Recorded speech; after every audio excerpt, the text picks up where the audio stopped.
আসসালামু আলাইকুম বন্ধুরা, মুসলিমা কিচেনে আপনাদের সকলকে স্বাগত। আজকের রেসিপি চিকেন রেজালা। তাই আমি 800 গ্রাম চিকেন নিয়েছি থাইয়ের দিকে। আপনারাও থাইয়ের দিকেরই চিকেন নেবে। রেজালাটা থাইয়ের দিকের চিকেন হলে ভালো লাগে। তাতে আমি 1 চামচ নুন দিয়েছি, 2 চামচ আদা রসুনের পেস্ট দিয়েছি, হাফ চামচ গোলমরিচ আর 400 গ্রাম দই ফাটিয়ে নিয়ে আমি চিকেনের সাথে মিশিয়ে এরকমভাবে মাখিয়ে রাখবো। তারপর আমি 1 চামচ সাদা তেল দেবো, সেইটাও মাখিয়ে ভালোভাবে আমি 1 ঘন্টার জন্য এবারে রেখে দেবো ঢাকা দিয়ে। একটা মিক্সিং জারে আমি 2টো মিডিয়াম পেঁয়াজ নিয়েছি, তাতে 4-5টা কাঁচা লঙ্কা দিয়েছি, দিয়ে পেস্ট বানিয়ে নেব। একটা বোলেতে আমি 12-13টা কাজু নিয়েছি, 2 চামচ পোস্ত নিয়েছি। এটা ভিজিয়ে আমি পেস্ট বানিয়ে নেব, একটু জল দিয়ে ভিজিয়ে পেস্ট বানিয়ে নেব। একটা কড়াতে আমি 1 কাপ তেল দিয়েছি, তাতে 1 চামচ আদা রসুনের পেস্ট দেবো। চিকেনে অলরেডি আদা রসুন আছে, সেই জন্য 1 চামচই দেবো। দিয়ে একটু নাড়াচাড়া করার পরে আমি পেঁয়াজের পেস্টটা দিয়ে দেবো। পেঁয়াজের পেস্টটা একটু নাড়াচাড়া করব। আমি গ্যাসের ফ্লেমটা লোয়েতে রেখেছি। আমার কড়াটা একটু পাতলা বলে আমি ফোড়নটা আগে দিলাম না, এখন দিচ্ছি। 3টে শুকনো লঙ্কা, 3টে এলাচ, 3টে লং আর হাফ ইঞ্চ দারুচিনি দিয়েছি। এইটা এবার নাড়াচাড়া করব তেলের সঙ্গে, পেঁয়াজের সঙ্গে নাড়াচাড়া করতে করতে তেলটা যখন ছেড়ে যাবে আমি 1 মিনিটের মতো এটা নাড়াচাড়া করব। দেখবেন তেলটা ছেড়ে যাবে কড়াই থেকে। গ্যাসের ফ্লেমটা অবশ্যই লোয়েতেই রাখবেন। এই পর্যায়ে মশলাটা না পুড়ে যায়, এইটা খেয়াল রাখতে হবে কিন্তু, তা না হলে খাবারের টেস্টটা খারাপ হয়ে যাবে, রঙটাও খারাপ হয়ে যাবে।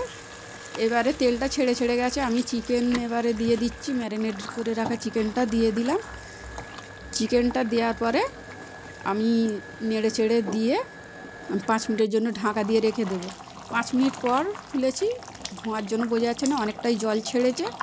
এই জলটা আমি ঢাকা দিয়ে আবার মিডিয়াম ফ্লেমে রেখে শুকিয়ে নেব। গ্যাসের ফ্লেমটা এর আগেও মিডিয়াম ফ্লেমেই ছিল।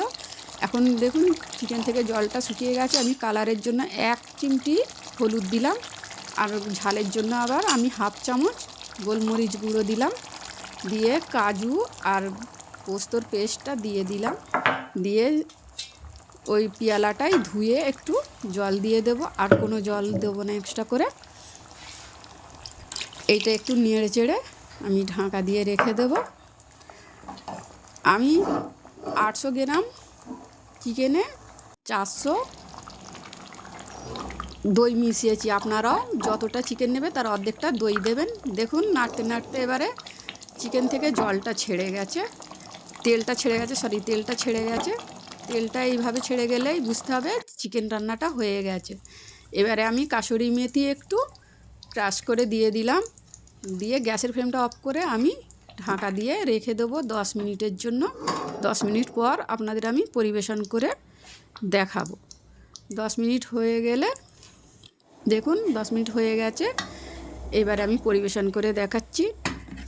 আমার লাইটটা একটু কম বলে এরকম দেখাচ্ছে, কিন্তু খেতেও অসাধারণ হয়েছে, দেখতেও কিন্তু খুব সুন্দর হয়েছে।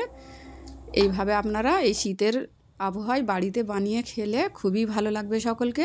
নান, পরাটা, রুটি, ফ্রায়েড রাইস, পোলাও সবার সঙ্গে খেতে খুব সুন্দর লাগবে এই রেজালা। প্লিজ আমার চ্যানেলটা আপনারা সাবস্ক্রাইব করবেন, লাইক করবেন।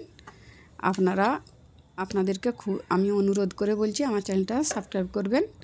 দেখুন দেখতে কিন্তু খুব সুন্দর হয়েছে, খেতেও কিন্তু অসাধারণ হয়েছে।